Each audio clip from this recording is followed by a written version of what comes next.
Okay, let's start the next Parsha. Parshat Tetzei is one of the more, the beginning of the Parsha is enigmatic. The continuation of the Parsha covers many, many mitzvahs. I think there are the most, if I'm not mistaken, they're either the most or the second most mitzvahs in the Torah. And this is the Parsha with either the most or the second most, either Parshas Tetzei or Parshas Mishpatim.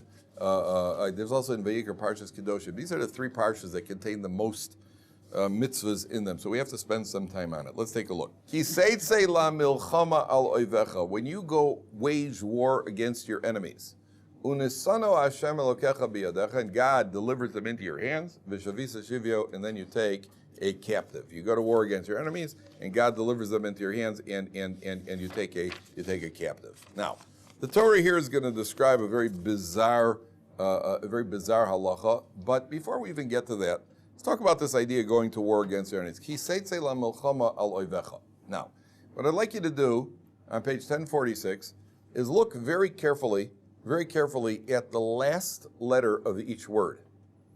Look at them very carefully. Tetzei, when you go to war against your enemies, and God delivers them into your hand. Now look at the last letter of the first word is a yud. Last letter of the second word, Tetzei, is an aleph.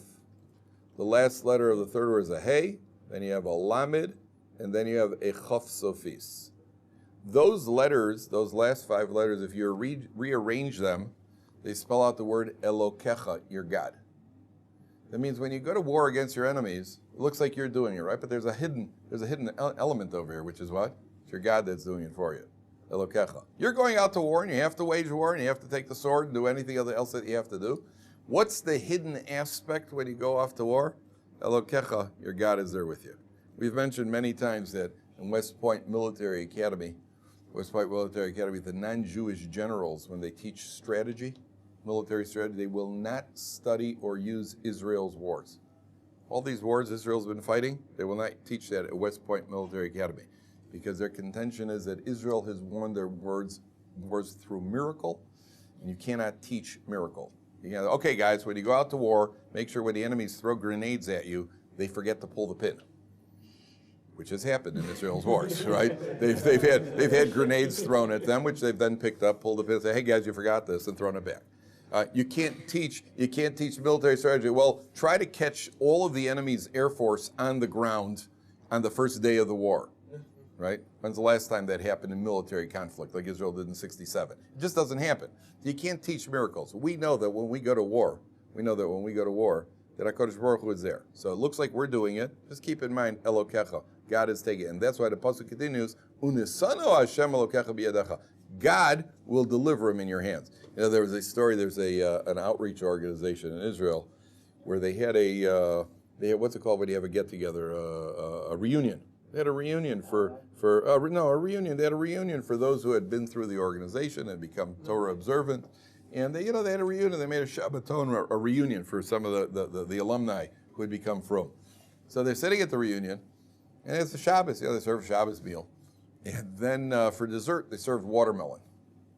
So one of the guys picks up the watermelon. He goes, Baruch atah Hashem Elokeinu melech haolam she'akol niyeh bidvaro. So one of the rabbis happened to be walking past. He says, listen, if you make a shahakol, when you have to make an adama, so b'diavad you yotze, it works. But the correct bracha to make on watermelon is a borei priya adama. He says, I know, but I make a shahakol. He says, yes, I know you make a shahakol, but the correct bracha is an adama. He says, but I make a shahakol. He says, okay, I'll bite. Why do you make a shahakol?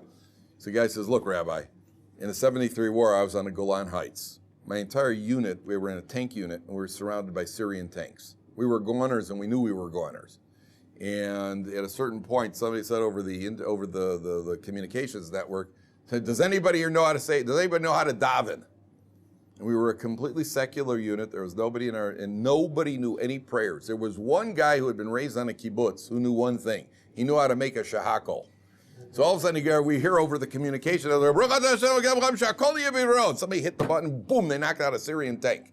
So we all joined in. We all went, boom. We kept saying shahakol. We kept knocking out Syrian tanks. He said, Rabbi, he said, every one of us survived. Every one of us survived. He said, Rabbi, if it's good enough for Syrian tanks, it's good enough for watermelon.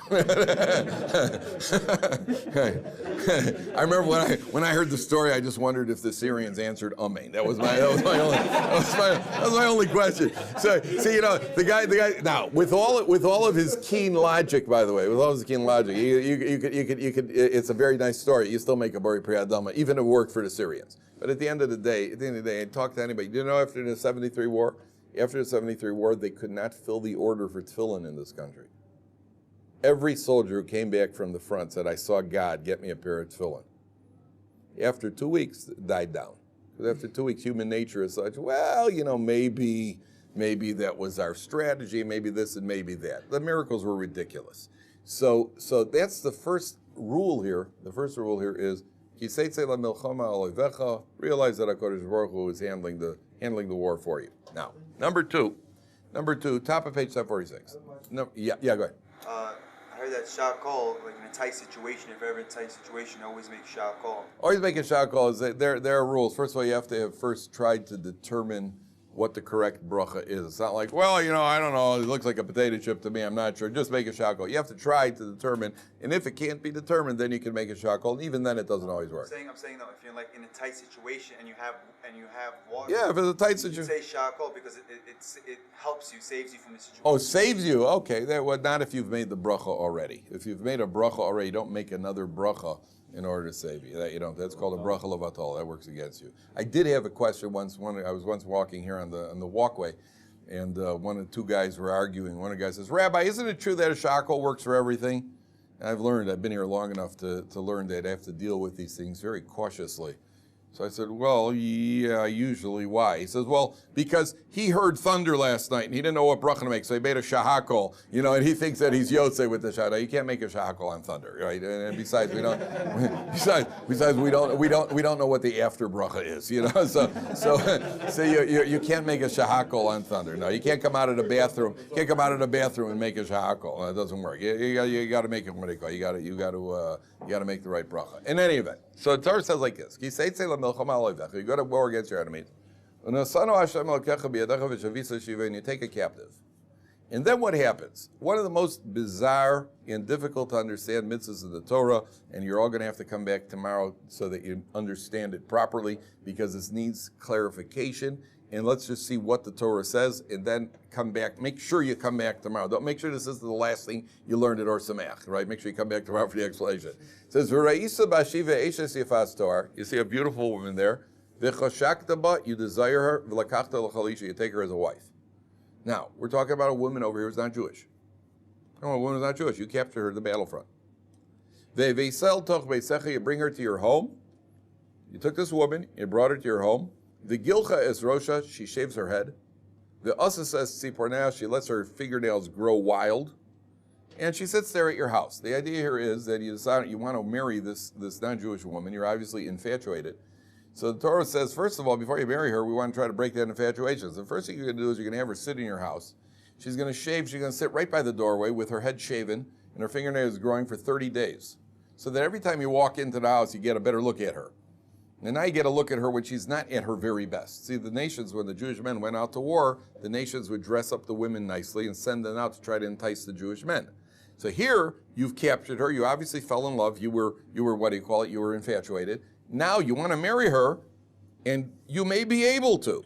But before you do, why don't you spend 30 days every time you come into the house from Shul, say hi. You say hi to your wife. Hi, wife. Hi, Baldy, as you come into the house, and get used to the idea of what she really looks like when she's not at her best. After 30 days, you still want to marry her after 30 days of seeing her like that? Then you're allowed to marry her. Okay, that we'll talk about tomorrow, Mr.